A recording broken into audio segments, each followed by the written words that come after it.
Berbagi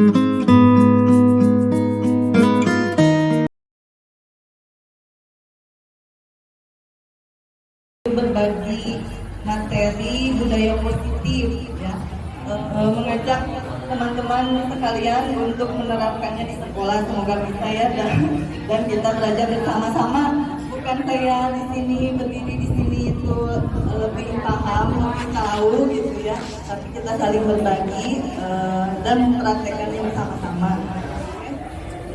Kami di Guru Penggerak biasanya sering diawali dengan pertanyaan pemantik ya Bapak Ibu. Di sini ada 3 pertanyaan pemantik. Apakah Anda setuju dengan pernyataan ini? Menurut Bapak Ibu setuju atau tidak ya? Yang pertama, hukuman dapat mendisiplinkan anak. Setuju nggak? Belum tentu ya Pak. Bisa ya, bisa tidak. Nomor 2. Pemberian hukuman dengan hal positif seperti membaca atau membersihkan halaman sekolah dapat meningkatkan disiplin anak. Belum tentu juga kata Bung Bro. Bisa iya, bisa tidak lagi. Oke. Yang ketiga, memberi penghargaan dapat meningkatkan motivasi belajar anak. Bisa. Oke. Ya. Ya betul ya Mbak, biasanya banyak orang menginginkan penghargaan biasanya ya. Oke. Sebelum dijawab kita ini kan namanya pemantik ya, harus nggak boleh dijawab, nanti kita menemukan sendiri jawaban itu ya.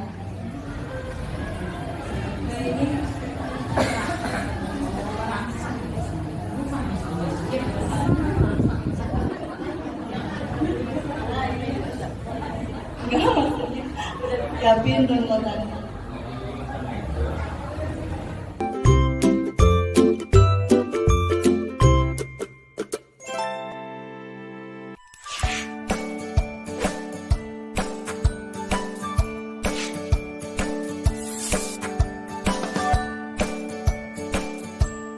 Halo, Bapak Ibu Guru calon guru penggerak. Video ini akan menampilkan 5 adegan interaksi guru dan murid. Silakan menonton dan merefleksikannya.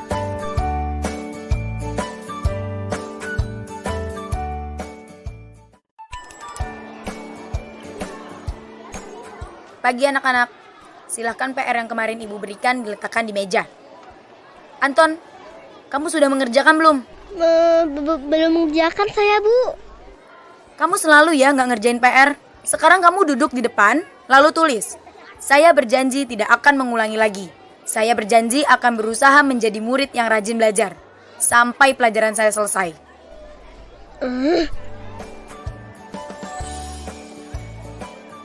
Pagi anak-anak. Hari ini ada tugas ya? Ada yang belum mengerjakan? Anton, kamu sudah mengerjakan? Belum, Pak. Kamu nggak ngerjain tugas ya? Kamu mau jadi apa nanti? Kamu niat sekolah nggak sih? Coba, bayangkan orang tuamu betapa kecewanya sama kamu. Kamu itu sudah kelas 5. Harusnya bertanggung jawab sama dirimu sendiri. Maaf, Bu, saya terlambat. Ya udah, nanti jangan diulangi lagi ya. Kalau kamu rajin, Ibu senang lihatnya. Ya, lain kali tepat waktu ya masuknya. Tos dulu dong. Kita kan teman. Wah, jadi kalau aku terlambat lagi, nggak apa-apa ya.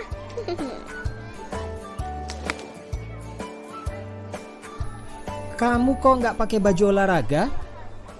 Bapak catat, kamu sudah 3 kali loh nggak ikut olahraga bulan ini. Iya, Pak. Sudah 3 kali berarti saya dapat sanksi, Pak.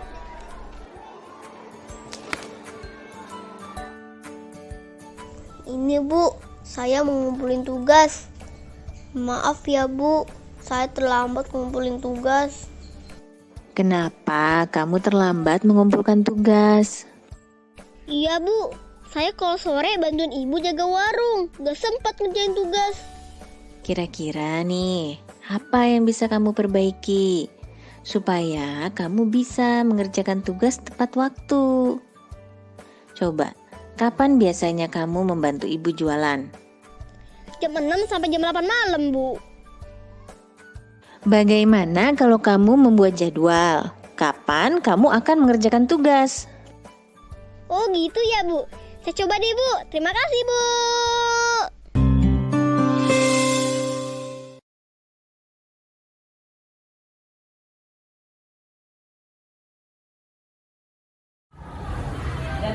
Dan apa-apa. Jadi ini ceritanya ada beberapa guru yang menghukum muridnya, ada yang berupa hukuman, ada yang ada 5 ya di sini, ada yang menghukum, ada yang memberi konsekuensi, ada yang memberi pilihan, gitu ya. Kalau ada suaranya rame ini, mohon maaf.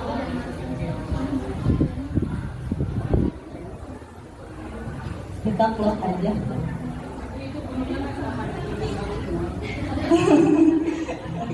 Iya ya Bu. Makasih Bu Moto. Nah di sini ada perubahan paradigma. Misalkan Bapak Ibu punya sesuatu yang berharga dan ada di genggaman tangan. Kira-kira mau dibuka nggak? Ya karena berharga. Bagaimana mau dibuka nggak? Nggak mau. Coba kalau misalkan sama ibu tolong bujukin Mondo biar dibuka.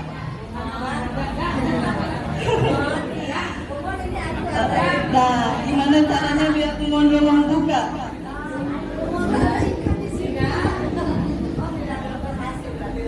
Ya mungkin Bu Mondro ini barang berharga apa kita nggak tahu ya, mungkin itu juga survive-nya dia.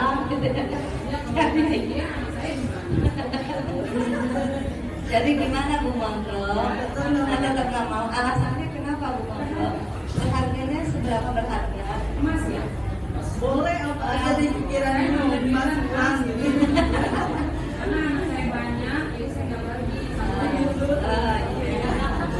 Terima kasih Bu Mono, Bu. Ya. Misalkan kata Bu Mono di sini ada emas, katanya ada uang. Kalau misalkan begini ada kejadian atau bisakah ibu membuka kalau misalkan ada alasan tertentu sehingga ibu bisa membuka kepalan tangan tersebut? Bisa nggak? Bisa, akhirnya bisa. Kalau misalkan saya bisa buka kalau media tadi lebih miskin dari saya ternyata gitu saya kan berharga, anak banyak kan, jadi saya butuh ini. Tapi kalau media sudah muat habis kemalingan nggak punya barang apa gitu, baru saya bisa. Jadi tergantung memilih yang saya atau dia. Nah, akhirnya bisa terbuka. Nah berarti bisa dan tidaknya itu karena apa? Tergantung situasi. Nah, ya.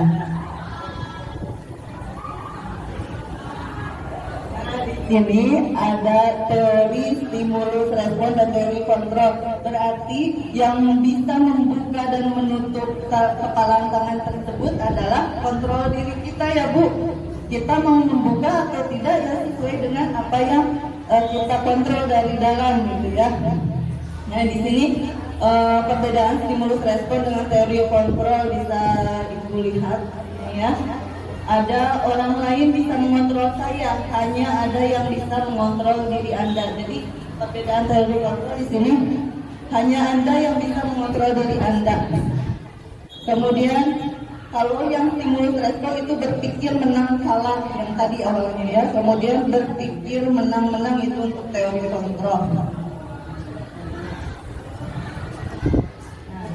Apa hubungannya dengan tadi yang awalnya dulu tadi ya, ada yang menghukum anak, ada yang memberi pilihan, ada yang memberi konsekuensi. Nah, ini kita kan menghukum anak untuk apa, Bu?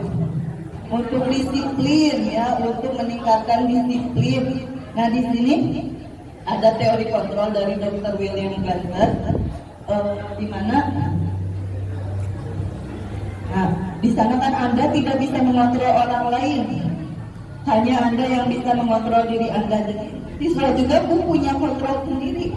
Kenapa dia melakukan pelanggaran? Kenapa dia tidak disiplin? Itu punya kontrol dalam diri sendirinya.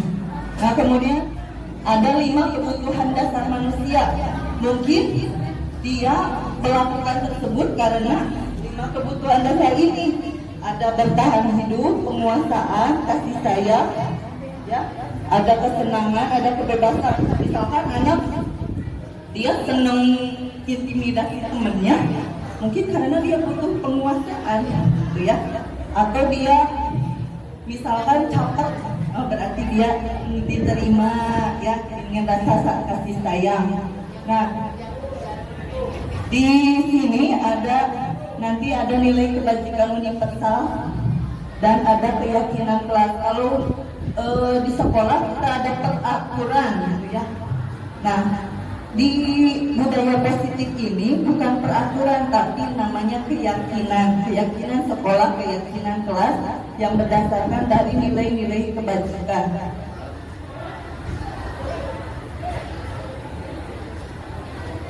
Apakah makna disiplin di sini? Sebenarnya disiplin itu belajar, Bu.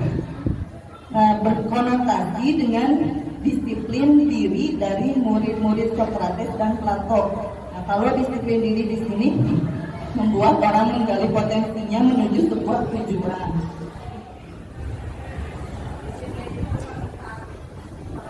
Iya. Disiplin itu mentaati peraturan, tapi di sini berkonotasi ya, artinya bahwa ini belajar tadi.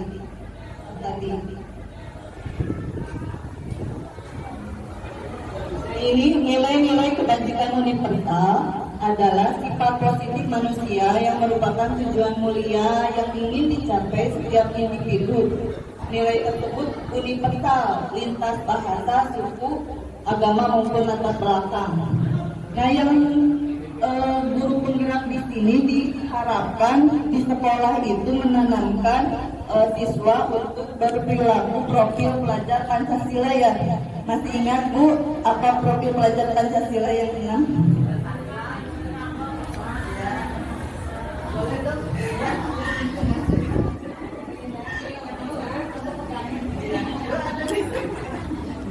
Beriman dan bertakwa kepada Tuhan Yang Maha Esa, mandiri, bernalar kritis, berkebinekaan global, gotong royong, kreatif. Biar hafal atau biar ingat biasanya disingkat dengan makan roti manis. makan roti manis, ya.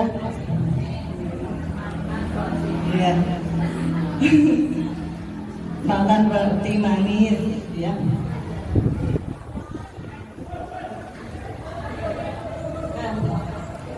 Baru ke sini. Kira-kira dari motivasi yang ada di depan ini, Ibu Bapak memilih motivasi yang mana?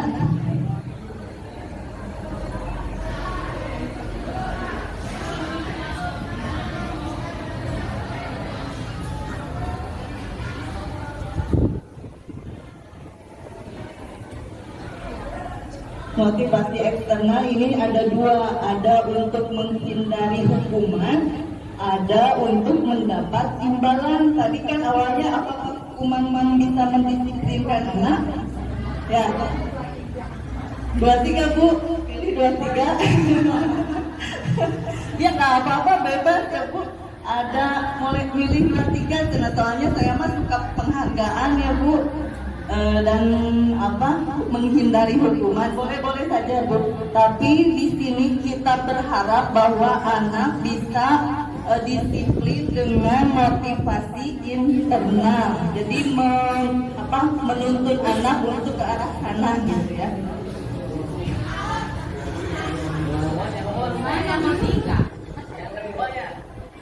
Iya bu, 10 menit.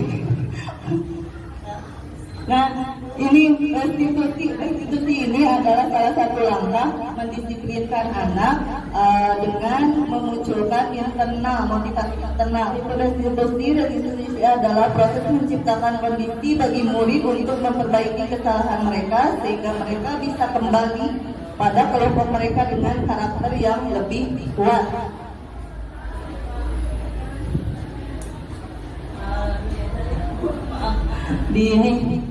Nah, peraturan kelas akan menjadi keyakinan kelas, menjadi lingkungan yang positif sehingga tumbuh budaya positif. Nah, Bu, untuk biasanya tegas ya, misalkan dilarang. Nah, untuk keyakinan kelas ini bijaksana ya. Coba selalu kembalikan buku ke tempatnya, yaitu keyakinan kelasnya tanggung jawab. Langsung ke bawah, gunakan masker. Keyakinan kelasnya untuk kesehatan dan keselamatan gitu ya. Jangan berlari di kelas, itu untuk keselamatan dan keamanan. Nah, ini perbedaan peraturan dan keyakinan kelas. Makanya kenapa kita menyebutnya keyakinan kelas bukan peraturan, lebih untuk menciptakan tadi internal motivasi. Karena lebih untuk menciptakan tadi internal motivasi.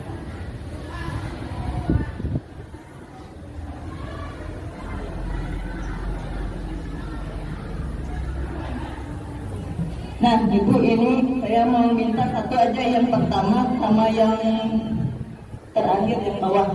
Coba yang pertama itu mencatat 100 kali di dalam buku kalimat saya tidak akan terlambat lagi. Itu hukuman atau konsekuensi ya? Hukuman. Sepakat hukuman? Hukuman. Kalau yang menggantikan kertas tugas teman yang telah dicoret-coret, konsekuensi. Satu lagi ya, boleh. Murid disuruh untuk tidak mengenakan sepatu seharian di sekolah karena tidak mengenakan sepatu hitam. Hukuman atau konsekuensi?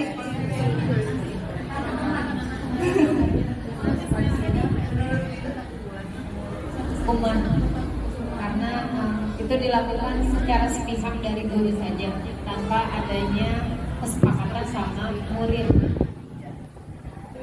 Sepakat hukuman, Bapak Ibu. Kalau konsekuensi biasanya berhubungan dengan apa yang dia lakukan, seperti mengganti kertas karena disobek-sobek atau dicoret-coret. Nah, kalau yang itu kan murid disuruh untuk tidak mengenakan sepatu seharian di sekolah karena tidak mengenakan sepatu hitam. Ini kan tidak berhubungan dengan apa yang dia lakukan. Jadi ini namanya hukuman.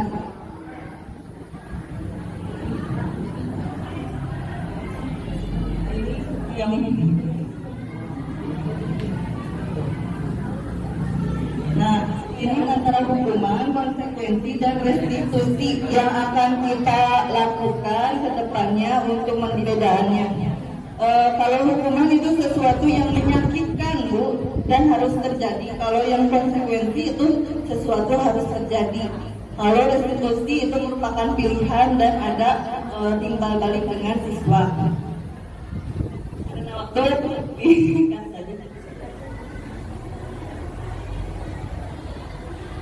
ini yang tadi kebutuhan dasar manusia yang mendasari perilaku anak. Nah, misalkan di sini contoh 5 posisi kontrol. Ada penghukum, pembuat orang bersalah, teman, pemantau, manajer.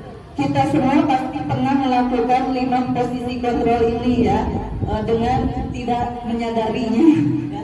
Misalkan penghukum biasanya menghardik, menunjuk, menyakiti, menyindir. Kata-katanya seperti ini, kalau kamu tidak melakukannya, awas ya, rasakan, atau nanti kamu saya hukum. Ya. Kalau pembuat orang bersalah, ini biasanya penceramah mengatakan seharusnya ibu kecewa deh sama kamu gitu ya. Itu pembuat orang bersalah. Kalau teman, ini ayolah lakukan demi ibu ya, bantu yuk ibu gitu ya, biasanya itu teman seperti itu. Kalau pemantau yang tadi konsekuensi, kamu melakukan seperti itu, tahukah konsekuensinya? Nah itu pemantau. Kalau yang manajer, nah ini manajer lebih mengajak anak untuk memperbaiki dirinya sendiri. Coba kalau misalkan menurut kamu apa yang harus kamu perbaiki dari perbuatan kamu tadi? Nah itu manajer.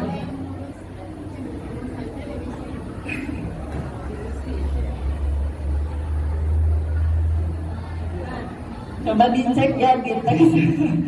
Kira-kira siapa yang mengatakan ini? Saya kecewa sekali dengan kamu. Penuntut hukum apa merasa bersalah? Ya, merasa bersalah. Kamu tidak pernah benar melakukannya. Bang hukum, ayo lakukan demi ibu, teman. Apakah kamu mau mendapat stiker bintang hari ini? Manajer? Teman? Ya nanti kita lihat. Bagaimana kamu bisa menyelesaikan masalah ini? Manajer, kamu selalu yang paling terakhir. Lihat jawabannya. Nah ini Bu. Ya. Pemantau itu biasanya dengan konsekuensi penghargaan. Nah, yang akan kita budayakan positif ini di sini adalah segitiga restitusi. Nah, ada 3 langkah ya Bapak Ibu. Ada menstabilkan identitas dulu yang pertama. Misalkan anak kesiangan. Kenapa kamu kesiangan gitu ya? Saya ini Bu malam tidurnya kemalaman sehingga terlambat bangun. Nah kita stabilkan identitasnya. Gak apa-apa, kamu bukan orang yang pertama yang sering kesiangan. Ibu juga pernah kesiangan. Nah itu ya, stabilkan identitas. Kemudian validasi kebutuhan. Di sini ada kata-kata kamu tentu punya alasan mengapa kamu melakukan seperti itu ya, tadi ya saya kesiangan Bu, tidak ada yang membangunkan atau apa gitu ya. Nah adakah cara yang lebih efektif untuk mendapatkan apa yang kamu butuhkan? Ya Bu, misalkan saya ingin mama saya bangunin tepat waktu atau apa ya nanti jawaban anak. Nah, terakhir menanyakan keyakinan yang tadi, keyakinan kelas, keyakinan sekolah. Apa keyakinan yang kamu langgar gitu, atau kamu belum penuhi? Misalkan tadi apa? Ini datang tepat waktu misalkan. Nah itu ya kamu udah tahu keyakinan kelas yang belum kamu kerjakan. Baru terakhir dialog. Apa yang bisa kita lakukan bersama untuk mengatasi masalah ini gitu ya. Nah itu untuk keyakinan, menanyakan keyakinan. Ini kata-katanya. Ini tadi udah peraturan loh dari ketua kelas, katanya kamu nggak piket 3 kali berturut-turut, betul? Iya benar Bu. Semua orang pasti pernah melakukan kesalahan ya, tapi kita juga harus bisa memperbaiki kesalahan tersebut. Nah, semua orang pasti punya alasan. Kira-kira alasannya apa? Kenapa? Karena kan kalau pulang sekolah dijemput sama kakak, jadi gak enak kalau harus nunggu lama. Gitu ya. Nah, Ibu mau nanya tuh waktu dulu kan sebelum kita masuk ini kita membuat keyakinan kelas. Keyakinan apa yang kita lakukan? Piket kelas sesuai jadwal. Piket kelas sesuai jadwal. Jadi kan teman-temannya pada rugi kalau suka nggak melakukan ini piket. Nah kira-kira solusinya bagaimana biar kita bisa piket kembali? Bilang ke kakak untuk hari Jumat kita ada tugas piket kelas, jadi tunggu sore. Ibu hargai usaha Syifa ya, mudah-mudahan minggu depan bisa dilaksanakan piketnya. Sekarang pulang. Terima kasih ya Syifa. Iya sama-sama. Assalamualaikum. Tapi tadi Ibu dapat laporan dari guru piket. Katanya kamu hari ini datang terlambat ya? Iya, Bu. Saya datang terlambat sekolah. Iya. Gak apa-apa, sebenarnya semua manusia pasti memiliki kesalahan dalam melakukan kesalahan. Ibu juga pernah datang terlambat. Nah, di sini sekarang Ibu panggil bukan untuk menyalahkan Novi, tapi kita berusaha untuk mencari solusi agar tidak melakukan kembali ya kesalahan. Nah, kira-kira apa alasannya kenapa Novi terlambat? Bisa cerita sama Ibu? Bisa. Soalnya semalam tuh Novi tuh maba sampai larut malam. Terus bangunnya jadi kesiangan. Nah, mabar itu boleh sih ya, tapi kan buat kamu jenuh mungkin ya belajar terus jadi pengen mabar. Tapi harus tahu situasi, harus bisa jaga waktu, bagi waktu mana buat belajar, mana buat mabar ya. Nah, kemarin kan kita sudah ini ya, membuat kesepakatan atas keyakinan kelas. Kira-kira keyakinan apa yang Novi lakukan? Datang tidak tepat waktu ya. Nah, kira-kira solusinya bagaimana biar Novi tidak terlambat lagi? Malamnya paling sampai jam 8 atau jam 9 malam. Atau bisa juga minta tolong mamanya buat ingetin kamu untuk tidur tepat waktu ya. Iya. Ibu hargai usaha kamu. Sekarang kamu boleh pulang. Terima kasih Novi. Iya, terima kasih Bu. Assalamualaikum. Validasi kebutuhan kata-katanya seperti ini. Validasi kebutuhan kata-katanya seperti ini. Ini menanyakan keyakinan. Nah, baru di sana ada intervensi. Sebenarnya selesai. Nah, ini nonton lagi itu ada praktek dari guru. Bagaimana guru yang penghukum, bagaimana guru yang pemantau, yang teman. Ini ada contoh-contohnya sebenarnya karena bisa ditayangkan, mohon maaf. Terima kasih atas perhatian dan waktunya dan melebihi apa yang saya.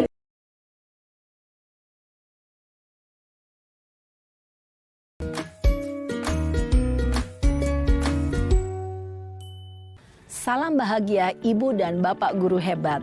Dalam penerapan disiplin positif restitusi, salah satu program yang dikembangkan adalah 5 posisi kontrol. 5 posisi kontrol dalam restitusi adalah proses perjalanan seorang pendidik agar dapat mengenali dirinya. Pada video kali ini, kita akan membahas tentang 5 posisi kontrol yang dikembangkan oleh Diane Gossen dan contoh penerapannya.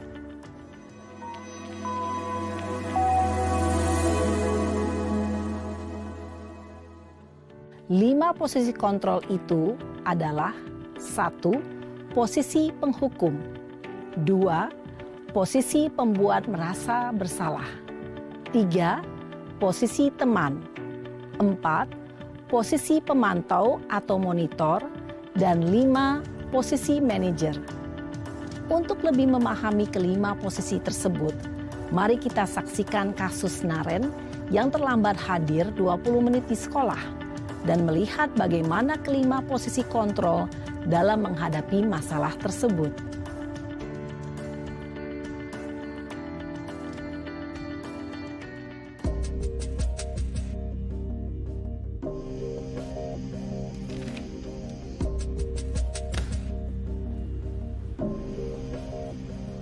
Naren! Sini kamu! Selamat pagi, Bu. Selalu terlambat. Kamu deh, pasti terlambat. Maaf, Bu. Saya... Apa? Apa coba? Alasan kamu apa lagi? Kapan sih kamu tidak terlambat? Malas sekali ya kamu jadi anak. Saya... Dasar pemalas. Gak kapok-kapok sih kamu. Sudah berapa kali terlambat? Sana, kamu keliling lapangan basket 2 kali. Kenapa saya harus keliling lapangan basket, Bu? Kenapa? Kamu mau lawan ibu? Berani-beraninya jawab. Sudah terlambat, masih berani jawab pula. Sekarang keliling lapangan basket 5 kali sekalian, biar kapok. Cepat, pergi sana ke lapangan basket.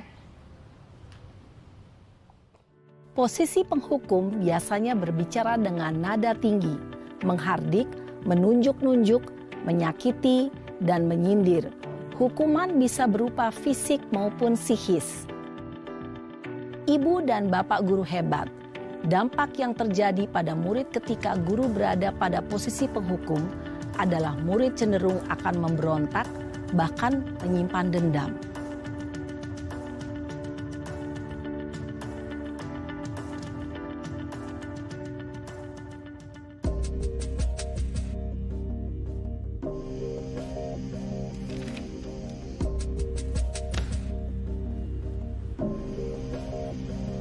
Naren!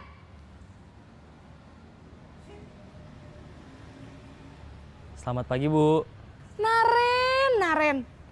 Kamu kenapa terlambat lagi, Nak? Ya Tuhan, Naren. Kamu senang ya bikin ibu susah ya? Kalau kamu terlambat lagi, nanti ibu yang ditegur bapak kepala sekolah, Nak.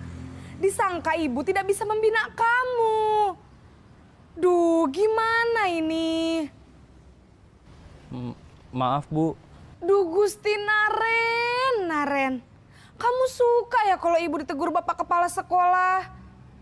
Terus, sekarang ibu harus tulis apa ini di buku absen? Ini kamu sudah sering terlambat loh. Ibu harus apa coba? Maaf, Bu. Maaf sekali. Ya sudah, lain kali jangan bikin ibu susah lagi ya, Nak ya. Ibu tidak akan kuat lagi kalau kamu begini terus. Bisa jantungan kalau ibu ditegur bapak kepala sekolah. Sana cepat ke kelas. Maaf ya, Bu. Maaf sekali. Posisi pembuat rasa bersalah berbicara dengan nada tenang, cenderung lembut. Namun kata-kata yang diutarakan membuat murid merasa menjadi orang yang gagal. Memandang buruk dirinya sendiri, merasa tidak berharga, dan tidak sanggup membahagiakan orang lain. Ketika guru mengambil posisi pembuat rasa bersalah, murid akan menganggap dirinya yang bersalah dan ia akan menyimpan emosi negatif tersebut di dalam dirinya.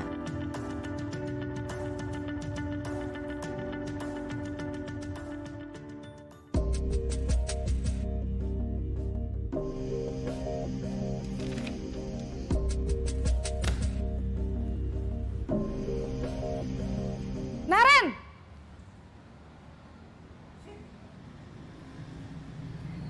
Selamat pagi, Bu. Wah, sudah jam berapa ini, Nak? Terlambat lagi ya, sayang? Iya, Bu. Habis ibu saya lupa bangunkan saya, Bu. Kamu malah menyalahkan ibu kamu. Kamu bukannya anak yang larinya paling kenceng. Kok terlambat sih? Iya, Bu. Saya memang terlambat bangun tadi. Jadi, biarpun saya lari kencang, tetap gak kekejar, Bu. Ya sudah sana, nanti lain kali larinya lebih kenceng lagi ya. Biar gak terlambat lagi. Bikin seneng ibu, demi ibu. Bisa kan? Bisa lah, Bu. Ya sudah sana masuk kelas. Ibu beresin urusan absen kamu.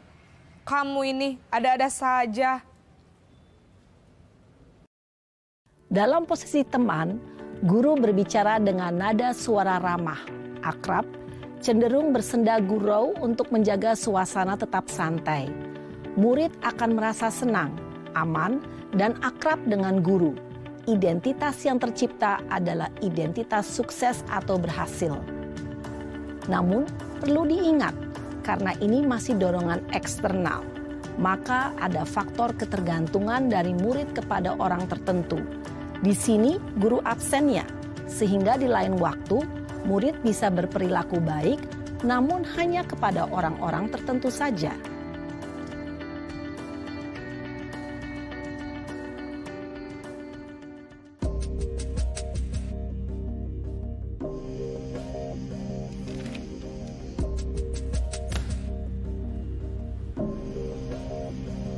Naren!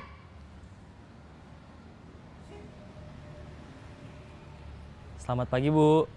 Naren, apa peraturan sekolah kita tentang jam berapa kita harus masuk sekolah, nak? Kita harus di sekolah jam 7, Bu. Iya, betul. Sekarang sudah jam 7.20. Naren sudah tahu konsekuensinya jika terlambat hadir. Paham, Bu. Saya harus tinggal kelas pas jam istirahat selama 20 menit. Iya, benar. Konsekuensinya demikian. Jadi nanti jam 9.30 pas istirahat, kamu harus tinggal di kelas, kerjakan tugas tambahan untuk ketertinggalan kamu, ya? Baik, Bu. Posisi pemantau mengandalkan penghitungan atau data untuk mengontrol murid. Guru mengarahkan murid berdasarkan peraturan dan konsekuensi. Seorang pemantau menunjukkan bahasa tubuh dan ekspresi wajah yang datar dan cenderung formal.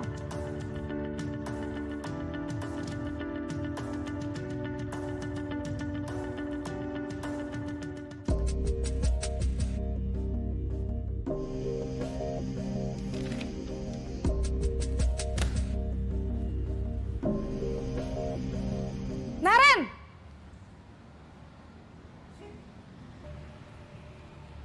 Selamat pagi, Bu. Selamat pagi, Naren. Maaf, Bu. Saya terlambat. Iya, sekolah masuknya jam 7, sekarang sudah jam 7.20. Jadi sekarang bagaimana ini, Naren? Maaf, Bu. Saya lupa setel alarm saya semalam. Baiklah, menurut kamu, keyakinan sekolah yang mana yang perlu kamu tingkatkan? Menghargai diri sendiri dan orang lain mungkin ya, Bu. Setuju. Jadi, apakah Naren meyakini prinsip saling menghormati tersebut? Iya, Bu. Saya meyakininya. Apakah Naren bersedia memperbaiki masalah keterlambatan ini? Bersedia, Bu. Bagaimana kamu akan perbaiki masalah keterlambatan ini? Saya akan coba untuk tidak lupa menyetel alarm saya, Bu. Baik, kalau Naren lupa menyetel alarm di rumah, ada orang yang kira-kira bisa bantu mengingatkan tidak? Ada, Bu. Kakak saya, Kak Ema. Ada lagi selain Kak Ema? Selain Kak Ema, ada ibu saya.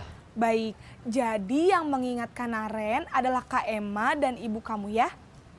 Kira-kira akan mulai setel alarm kapan nih, Naren? Setelah pulang sekolah, akan segera saya lakukan. Baik, jadi Naren akan setel alarm untuk bangun besok pagi dan akan diingatkan oleh kakak dan ibunda Naren ya. Ada lagi yang mungkin perlu dilakukan, Naren? Agar tidak terlambat bangun lagi. Tidak ada, Bu. Baik, Naren. Terima kasih untuk kerjasama kamu. Sekarang kamu perlu kembali ke kelas untuk belajar. Baik, Bu. Terima kasih. Posisi manajer adalah posisi kontrol yang disarankan untuk membimbing murid memiliki sikap disiplin yang positif, yaitu murid yang mandiri, bertanggung jawab, dan dapat memecahkan masalah. Tujuan dari posisi ini adalah agar murid dapat berefleksi atas tindakannya. Guru akan dengan tulus memberikan pertanyaan-pertanyaan bermakna, sehingga membuat murid dapat belajar dari kesalahannya dan mencari sebuah solusi untuk menyelesaikannya. Ibu dan Bapak guru hebat, setelah mengamati adegan kelima posisi kontrol tadi, kira-kira posisi mana yang paling ideal? Posisi mana yang dapat menunjang motivasi intrinsik murid? Ya, tentu posisi manajer. Posisi ini memang posisi ideal yang ingin dituju setiap pendidik. Pada posisi inilah, guru dapat menerapkan disiplin positif yang berpihak pada murid, yang memerdekakan murid. Perjalanan seorang pendidik tentunya tidak mudah untuk sampai pada posisi seorang manajer. Namun, tujuan kita pasti, yaitu menciptakan murid-murid yang mandiri, merdeka, dan bertanggung jawab. Semoga penggambaran 5 posisi kontrol yang telah diperlihatkan ini dapat menjadi ajang refleksi bagi kita semua, agar dapat terus mengasah dan menerapkan disiplin positif yang memerdekakan murid. Mari terus berlatih dan bersemangat. Selamat menerapkan. Salam dan bahagia, Ibu dan Bapak guru hebat.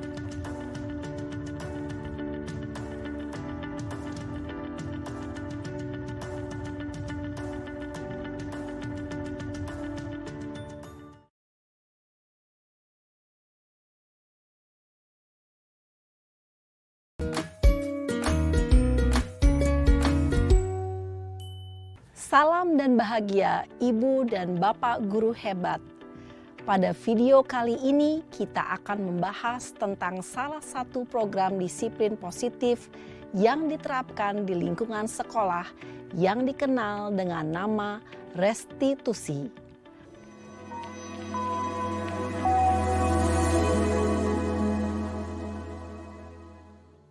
Restitusi dikembangkan oleh pakar pendidikan Diane Gosson, berlandaskan pada teori kontrol Dr. William Glasser. Segitiga restitusi adalah suatu proses dialog yang dijalankan oleh guru atau orang tua agar dapat menghasilkan murid yang mandiri dan bertanggung jawab. Pada saat guru di posisi manajer, aspek yang dikembangkan pada murid adalah motivasi intrinsik, sehingga penanaman nilai-nilai kebajikan dapat tumbuh dan berkembang menjadi suatu kebiasaan positif yang akhirnya membentuk karakter murid. Proses dialog ini terdiri dari 3 langkah yang digambarkan pada ketiga sisi pada segitiga restitusi. Sisi pertama adalah menstabilkan identitas. Sisi yang kedua adalah validasi tindakan yang salah. Dan sisi yang ketiga adalah menanyakan keyakinan. Ibu dan Bapak guru, berikut ini akan ditunjukkan bagaimana seorang guru berada dalam posisi manajer menggunakan penerapan segitiga restitusi.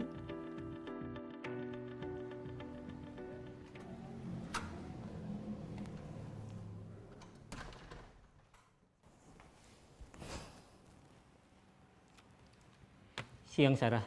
Siang, Pak. Sudah lama nggak ketemu Sarah. Kenapa hari ini ada di sini? Kesel, Pak. Kesel banget. Masa aku dikatain tukang fitnah, Pak? Ya aku marah lah. Aku balik ngatain Eka di depan kelas. Kesel banget. Oh, begitu. Ya pasti kamu marah dan kesal. Bapak juga akan marah apabila ada yang menuduh Bapak seperti itu. Kemudian, pada saat itu, kamu mau melakukan apa? Ya saya langsung ngatain Eka lah, Pak. Kesel banget. Saya bentak-bentak dia depan teman-teman lain. Oh, begitu. Pasti kamu melakukan seperti itu karena suatu alasan tertentu, bukan? Iyalah, masa saya diam saja, Pak?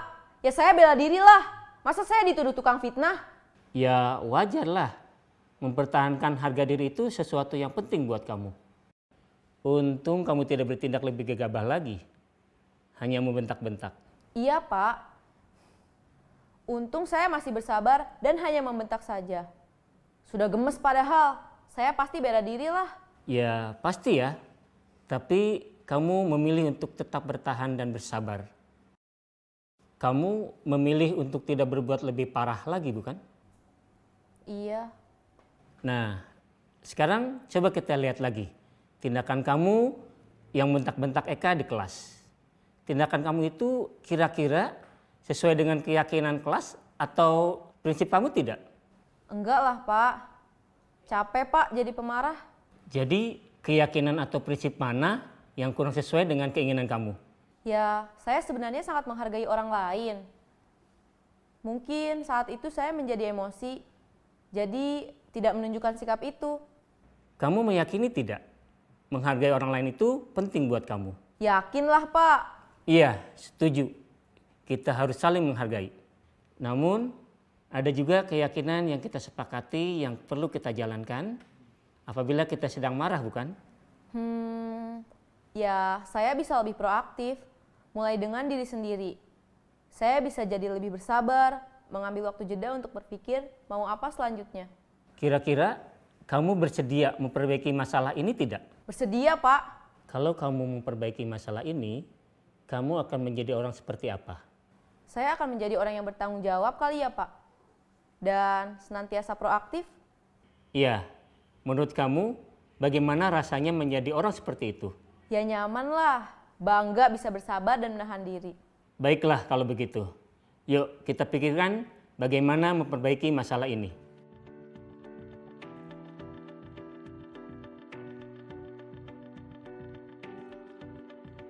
Ibu dan Bapak guru hebat, baru saja kita menyaksikan contoh bagaimana seorang guru berada dalam posisi manajer menggunakan penerapan segitiga restitusi. Mari kita bahas satu persatu. Pada sisi pertama, menstabilkan identitas berdasarkan pada prinsip bahwa membuat kesalahan adalah bagian dari proses pembelajaran. Sisi pertama dari segitiga ini berperan menggeser identitas murid dari identitas gagal ke identitas sukses. Murid yang sedang bertingkah laku yang tidak pantas atau menarik diri saat itu sedang mengalami identitas gagal. Bila kita mengkritiknya, maka posisinya tidak akan berubah. Kita bisa mengajukan pernyataan-pernyataan ini. 1. Membuat kesalahan sesuatu yang wajar. 2. Manusia tidak ada yang sempurna. 3. Kita bisa memperbaiki masalah ini. 4. Saya tidak menanyakan kesalahannya. Saya lebih fokus bagaimana memperbaiki masalah ini. 5. Apakah saat ini kamu tengah menjadi orang yang baik untuk dirimu sendiri? Pada sisi kedua, validasi tindakan yang salah berlandaskan pada prinsip bahwa setiap perilaku berupaya memenuhi suatu kebutuhan tertentu. Guru yang telah memahami teori kontrol akan bergeser dari pemikiran stimulus respon menjadi proaktif dan mencoba untuk mengenali tujuan dari perilaku murid. Mengenali dan mengakui kebutuhan murid ini dapat memperbaiki hubungan dengan murid tersebut. Pernyataan atau pertanyaan bisa disampaikan dengan nada suara tidak menghakimi atau memojokkan, sehingga dapat mengembalikan murid pada posisi positif. 1. Kamu bisa saja bertindak lebih gegabah lagi dari ini. 2. Kamu bukan melakukannya tanpa suatu alasan tertentu. 3. Kamu melakukannya karena mempertahankan sesuatu yang penting bagimu. 4. Mungkin kamu bisa mempelajari suatu perilaku baru yang lebih efektif. Bersediakah kamu mempelajarinya? Selanjutnya, kita akan simak sisi terakhir, yaitu menanyakan keyakinan. Teori kontrol menyatakan bahwa pada dasarnya kita termotivasi secara intrinsik. Pada saat perilaku yang salah telah divalidasi dan identitas sukses telah stabil, maka murid telah siap mengaitkan keyakinan-keyakinannya dengan tindakannya yang salah dan pemikirannya telah bergeser ingin menjadi orang yang dituju. Pertanyaan-pertanyaan ini dapat mengaitkan keyakinan-keyakinan yang dianut murid. 1. Sebagai keluarga atau kelas, apa yang kita yakini? 2. Nilai-nilai apa yang telah kita sepakati?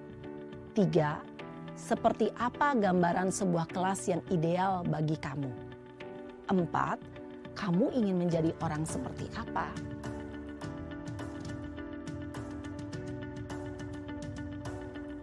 Dalam menerapkan segitiga restitusi, perlu diperhatikan beberapa hal, yaitu 1. Perilaku yang salah perlu dikaitkan dengan nilai-nilai atau keyakinan-keyakinan yang telah disepakati atau dituju. 2. Kesediaan orang yang melakukan kesalahan untuk memperbaiki masalah. 3. Pemecahan masalah sebisa mungkin relevan atau memiliki hubungan dengan masalah yang ada. 4. Usaha. Perlu adanya suatu usaha perbaikan dari pihak yang berbuat kesalahan. 5. Waktu. Perlu didedikasikan waktu dari pihak yang berbuat kesalahan. Tanyakan kapan akan mulai diberlakukan usaha untuk memperbaiki masalah. Dengan memahami struktur penerapan segitiga restitusi, diharapkan guru dapat menerapkan posisinya sebagai manajer dengan mengajukan pertanyaan-pertanyaan bermakna yang dapat membuat murid menjadi lebih percaya diri, bertanggung jawab, dan mandiri. Nah, ibu bapak guru perlu tidaknya mengikuti ketiga tahapan dalam segitiga restitusi bergantung pada ringan beratnya suatu permasalahan. Misalnya, bila permasalahan tersebut ringan, maka tidak perlu dijalankan secara berurutan, Bahkan bisa semudah menanyakan apa keyakinan yang kita sepakati.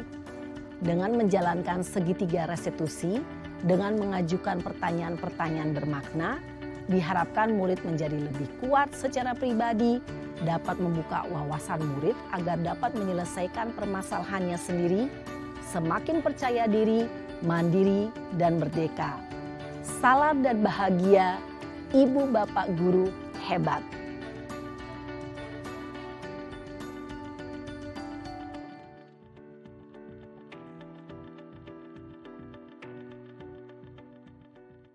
Terima kasih atas perhatian dan waktunya dan melebihi apa yang saya janjikan. Mohon maaf Ibu.